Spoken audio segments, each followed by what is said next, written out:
দায়িত্ব কি? এই দায়িত্ব, দায়িত্বের ভার মানুষকে কতটা বদলে দেয় আমি দেখেছি। দায়িত্ব কিভাবে মানুষকে বদলে দেয় আমি দেখেছি। দায়িত্ব কিভাবে মানুষের স্বপ্নগুলোকে গলা টিপে হত্যা করে দেয়। হ্যাঁ, আমি দেখেছি কিভাবে দায়িত্ববান মানুষগুলো নিজের স্বপ্নকে বিক্রি করে আপন মানুষগুলোর স্বপ্ন পূরণের সামর্থ্য যোগান দেয়। দায়িত্ব রাগী মানুষকে শান্ত করে দেয়, দায়িত্ব শান্ত মানুষকে রাগী করে দেয়।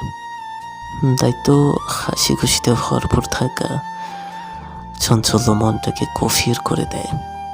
দায়িত্ব কিছু মানুষকে হত্যা করে দেয়, আবার এই দায়িত্বের দায়িত্ববোধই কিছু মানুষকে নতুন করে জীবন দেয়।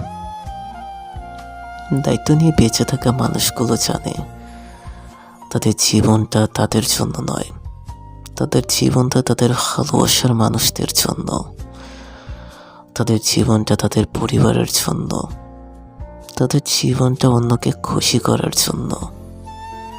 একজন দায়িত্ববান মানুষই প্রিয়জনদের ইচ্ছেকে পূরণ করে নিজেকে সুখী মনে করে। দায়িত্ববান মানুষ নিজস্ব কোনো ইচ্ছে নেই, থাকলেও তা পূরণ করার স্বপ্ন জগতে ক্লান্ত হয়ে ঘুমিয়ে পড়ে। এভাবেই ধীরে ধীরে স্বপ্ন দেখার ইচ্ছেটাই মরে যায়।